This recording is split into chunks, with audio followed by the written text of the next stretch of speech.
Our next guest is Miss Cummins, our assistant principal. She wears many hats on campus, and one of her new responsibilities this year is overseeing the library. We're thrilled to have her here.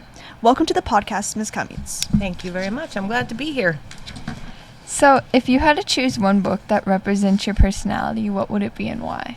That one was hard because some of the books I would probably choose would not be appropriate for me to review here, but that's just because I'm weird. Whether you know it or not about me, I'm a weirdo. I did choose one author, and I'm sure everybody that knows me would know what author would be Edgar Allan Poe. Mm-hmm. But I did think about it while I was sitting over there, and I thought this book is in my office, and I like to read it every once in a while. It's the Gashly Crumb Tinies by Edward Gorey. And that little book, it's just a tiny little book, and it's ABCs. And the A is for, it would have a kid's name. So all the ABCs have kids' names, and all these kids end up dying in the book. Why is that my favorite book? Because it is gothy, it is weird, and it's absurd. And believe it or not, a lot of the kids around here think I'm just some strict meanie. I'm not. I'm silly and I'm absurd, and I like dark and weird stuff. The weirder, the better for me. I have a sign in my office that says "Stay weird," and I think that all kids should stay weird. Definitely. We'll stay have weird. to put that in for the materials request, that book, okay? Wow. So, what are you most looking forward to in your new role with the library this year? Well, I'm really looking forward to seeing the library grow. I know that we have some ideas for how we want to restructure the library, and we want to get more kids involved in the library. Last year, I was out here on duty, and I was out in the front in the balcony, and I was the one opening the doors for all the kids. Got to realize all the kids that love to come into the library during lunchtime. I would like to see it grow as a little community, especially when you have school starting, you have brand new freshmen coming in, and they don't know anybody. I've had some kids say, I don't have any friends. Can I just come up here and talk to you? I would love for the library to be a little community for the kids who don't want to hang out in the heat or when it's cold in the cold. Come up here and play games and get to know people and make some friends. Yeah. How do you see the library growing as a resource for both the students and the staff? So that's a good question.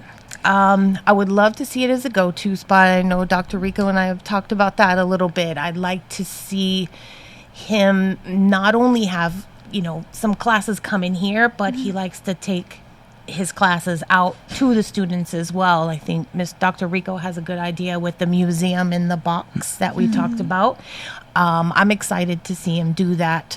There's some really exciting projects that I'm not going to ruin for him and tell anybody about, but that's kind of what I'm most excited for. And it helps, and for the staff, that's going to help the teachers to kind of give them a little bit of more engagement in their classes as well. Of course. Now, this question's like a little off topic, but previously you mentioned how you're into more gothic and like more weirder things. Do you collect oddities? I do. Everybody's going to think this is weird, but I am a collector of the dead. Really? Yes, I have lots of bones, skulls, taxidermy, bugs, taxidermy, animals. My formal living room in my house looks very gothic, Victorian-ish.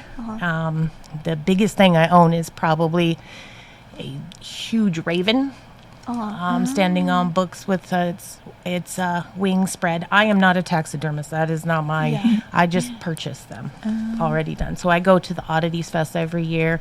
I go online, eBay. So let me give you a little background as to why I do that.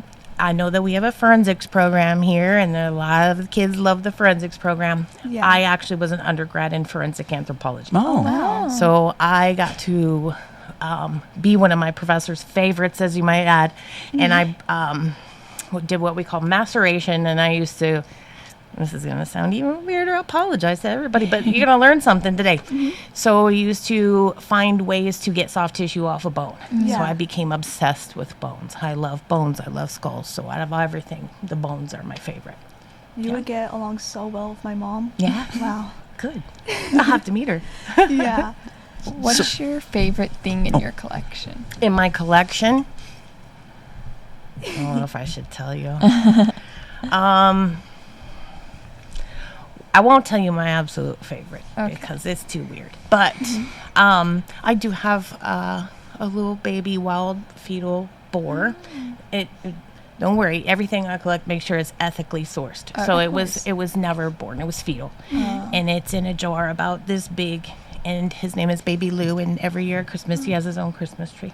Oh, that's so cute. He is adorable.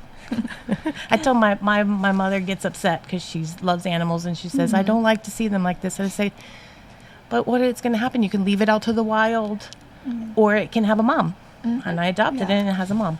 So. You have to meet my mom. Oh my god. Did you ever work in forensics or in this field? Unfortunately, I didn't. And I would give advice to kids. When you think you want to do something when you're young, know what you want to do. Unfortunately, I was not that kid that knew what I wanted to do. And coming out of college, DCI, which is Des Moines Criminal Investigation, whoever was running the internship, didn't have any of us going into internships, and I needed money to live on my own. So I just started working and kind of became a 20-some-year-old that just worked for money and to take care of myself. So I did it. Do I regret it now? No, because I wouldn't be here right now in front of you if I did. There was a reason. Well, we're happy you're here. Thank you. And I'm happy to be here, to be honest with you. Yeah. I can still collect stuff, right? So I know you also were into roller derby. Can you was. talk about that? I was. When I first moved to Las Vegas, I joined the Sin City Roller Girls. And unfortunately, it was during their transition period. And in their transition period, we were skating at the skate park. I apologize, this thing's falling off. Oh. We were skating at the skate park, and it was really cold because it joined in like December. And we were transitioning to the Sahara. That's right? That's the one we tore down years ago. You might not have been. Stardust or? It was the Sahara. It's Oh, newer Sahara. than the Okay. Stardust. But the Sahara, we were skating there. But the time that I played, the year that I played, was a transition time. So we weren't bouting at, that's what the game is called, about, at the Sahara. So I played for a year. When they actually got the Sahara, I got a teaching contract, and I started teaching kindergarten, and that became my life. So then I became the bout manager for 3 years. So I played for a year, and then became the bout manager, and my roller derby name is Busty Siegel. What's the goal in roller derby? I mean, I've seen a little bit on TV.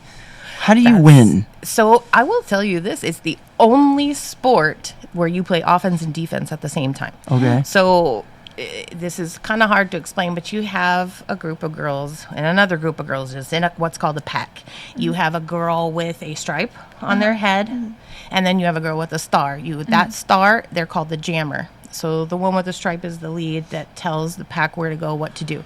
But your goal ultimately is to get your jammer, the girl with the star, through the pack and around to lap the pack. That's how you get your points. And in the meanwhile, you do everything you can to avoid having your jammer get out and around your pack before your own jammer.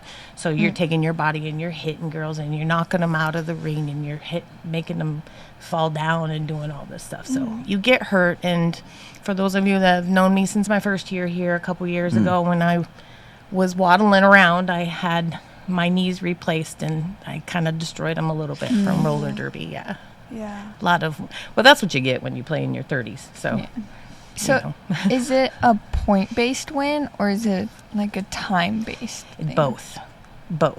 So kind of like any game where you have to have the most points within a certain amount of time, you get a point for every time your jammer laps the pack. Okay. And even the other jammer will get a point. You just have to get your jammer around more times and more times with a certain amount of I time. see. Oh, wow. Yeah. And it hurts. But it's fun. It's fun. I will never be on another pair of skates. I'm too old. And I'm not going to mess up my brand new knees. Played on quads or inline skates? Quads, yeah. Quads. Now the men, when they started a co-ed league after I was done, they played on inline, but roller derby is quad. Yeah. Yeah. 'Cause I played little roller hockey, so Yeah. went from quads to inline. Yeah. Yep. They were trying to make us do that stop. What is the hockey stop? The hockey stop? Yep. With quads, that's hard Yeah. to do in quads. But I ended up doing it, man. Wow. But ruins. You didn't break ruins your body. ankle? Didn't break my ankle, broke my knees. Yep. So, shifting gears here, or skates, or whatever you want to call it.